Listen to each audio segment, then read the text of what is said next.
session sur les immeubles de rapport? Je ne sais pas s'il va vouloir monter. Est-ce que vous voudriez une session sur les immeubles de rapport? À gros argent? Étienne, je t'en prie. Gagner du gros argent avec un immeuble de rapport. Bonjour. Étienne, je te les confie. Tu as de l'eau là-bas, tu veux te servir? Ah oui, super. Bonjour à tous. Bah écoutez, c'est un plaisir de vous retrouver dans cette belle salle. C'est vrai qu'on a de la chance. Et aujourd'hui, vous en doutez bien, je vais vous parler d'immobilier. Mais pas d'immobilier, je dirais, général, plutôt une particularité de l'immobilier qui est les immeubles de rapport dans l'ancien. Alors, aujourd'hui, j'ai choisi de vous parler de l'histoire de Nicolas. Est-ce qu'il y a des Nicolas dans la salle? Vous êtes quand même pas mal nombreux. Bah écoutez, c'est peut-être un peu votre histoire aussi. Nicolas, lui, a 35 ans. C'est ça? Ben, c'est parfait. Il a 35 ans et il rêve de liberté, comme pas mal d'entre vous, j'ai cru comprendre tout à l'heure. Il rêve de liberté pour pouvoir aller dans le sens de sa passion, c'est la musique. Évidemment, la musique, c'est pas très rentable.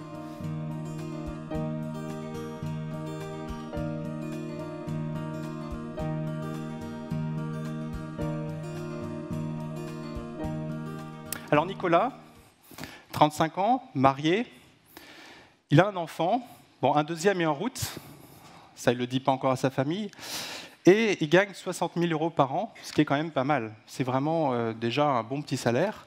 Sa femme est indépendante, pour l'instant elle ne gagne pas beaucoup sa vie, et eux deux, ils ont une épargne de 30 000 €, ce qui est confortable, mais ce n'est pas non plus excessif.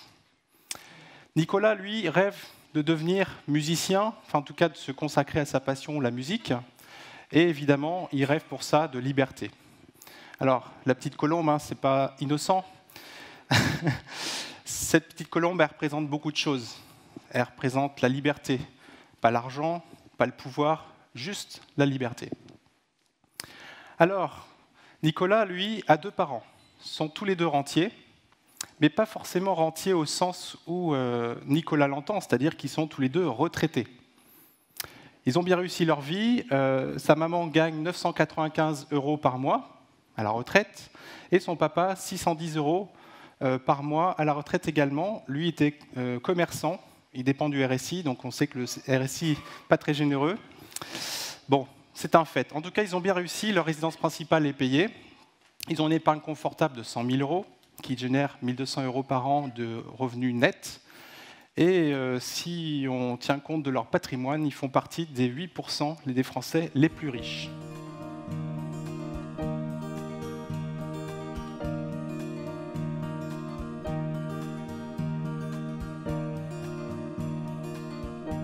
Alors évidemment, il a voulu mettre ça en scène. Il adore les chiffres, il ne veut pas se tromper. Et il s'est posé la question de savoir qu'est-ce qui se serait passé s'il avait investi, si sa maman, pardon, avait investi dans un immeuble de rapport de 30 000 €, c'est pas non plus énorme, hein, 30 000, à 8% de rendement et avec un crédit à 8%. Là, on l'a vu ce matin avec Romain, les crédits en 73, c'était 8%. Après, c'est monté dans les années 80 jusqu'à 18%. Donc c'est quelque chose d'important. Qu'est-ce qui se serait passé si sa maman avait investi dans cet immeuble, qui était juste la limite qu'elle aurait pu investir, la banque n'aurait pas été plus loin? Et bien ça donne ça, c'est-à-dire immeuble plus cash. Il prend l'immeuble, la valeur de l'immeuble, le cash uniquement que cet immeuble va générer, il ne prend même pas les 15% annuels de son revenu, elle ne prend pas ça, et au final ça nous fait un patrimoine de 400 000 € avec l'immeuble, le cash généré juste avec un immeuble de 30 000 € 40 ans plus tôt. Maintenant, il va plus loin, encore plus loin, et il se dit bah, pourquoi je le stockerai dans le cash? On voit que le cash, c'est pas très malin. Maintenant, je vais prendre quelque chose que personne n'aime, en tout cas pas les financiers, quelque chose qui génère absolument pas de revenus, qui est jaune, je vous le mets en mille, c'est l'or. Pourquoi j'ai choisi ça? C'est parce que l'or, ce n'est pas forcément l'actif le plus performant du monde.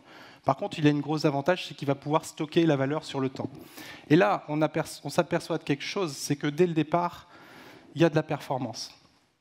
Et surtout, en fait, ce qu'il faut voir là-dedans, c'est que si l'or peut faire cette performance-là, il faut imaginer ce que d'autres actifs financiers, d'autres stratégies financières peuvent faire si on est bien conseillé. Donc au final, ce graphique-là, il nous dit quoi? Il nous dit que d'autres stratégies financières peuvent faire la même chose. Et à la fin, évidemment, il se pose la question de savoir si peut-être que là, il pourrait faire un deuxième immeuble, et un troisième, et un quatrième. Alors là, je parle d'immeuble, mais ça peut être n'importe quoi. Ça peut être un appartement, etc. Donc en fait, là, ça nous montre vraiment la croissance folle de l'immobilier due à l'effet de levier.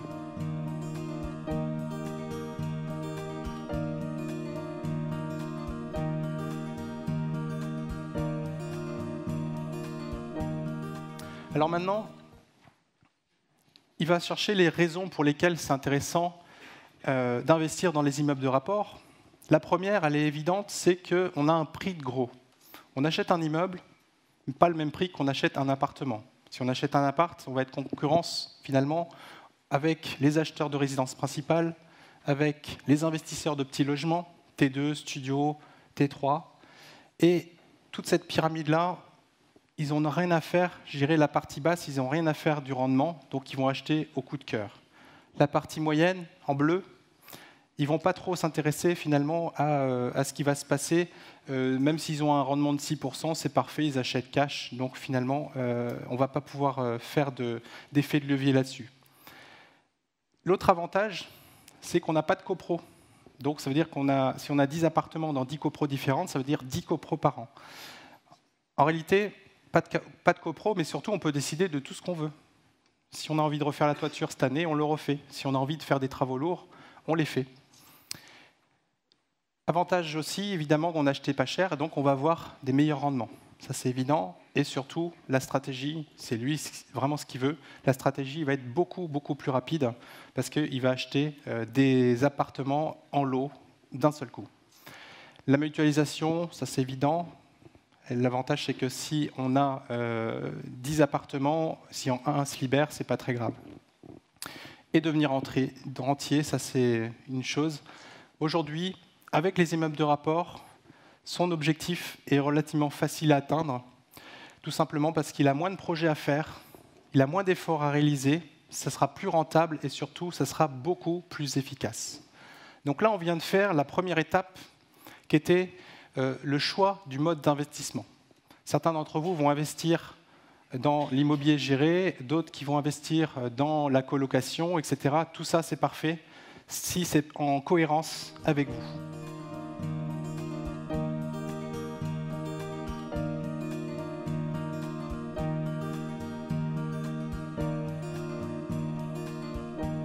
Alors maintenant, c'est le moment de vous faire voter. Je pense qu'on est dans la bonne période. Quel projet aurez-vous choisi, personnellement, à la place de Nicolas? Qui aurait voté pour le premier projet rénové à 7%? 7,2%. Pas grand monde. C'est étonnant. Qui aurait choisi le projet intermédiaire avec 56 000 € de travaux? Beaucoup plus de monde. Et qui aurait choisi le dernier projet à 11% de renta? Ah, c'est marrant, on a plus de monde là. Bon, c'est marrant.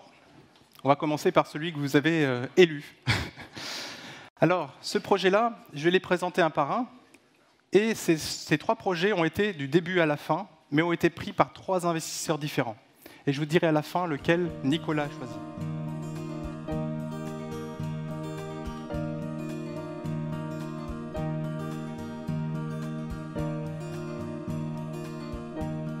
Alors maintenant, on a 3 projets très différents. Un où il n'y a rien à faire, un où il y a 50 000 € de travaux et ça prend 5 mois, un autre où il y a beaucoup, beaucoup de choses à faire et ça risque de poser problème si jamais il ne maîtrise pas tout. Alors justement, Nicolas essaie de maîtriser tout. Il ne connaît rien à l'immobilier, mais il veut aller vite et il veut aller bien. Donc il fait une analyse des 3 projets. Premier projet, avec les gros travaux, 550 000 € de travaux, un rendement excellent, 10 à 11, on pourrait même dire 15, etc., parce que finalement, le commerce, il ne vaut pas 200 € par mois. Par contre, l'expérience nécessaire ici, pour pouvoir faire ce projet-là, c'est un certain gap. C'est un gap assez énorme. Et l'énergie nécessaire pour faire ça, il va falloir qu'il y aille, il va falloir qu'il voit tous les entrepreneurs, ça va être encore plus élevé. Donc là, il va se poser une question, c'est il va consommer beaucoup d'énergie et il risque de ne pas avoir l'expérience nécessaire en phase avec le projet.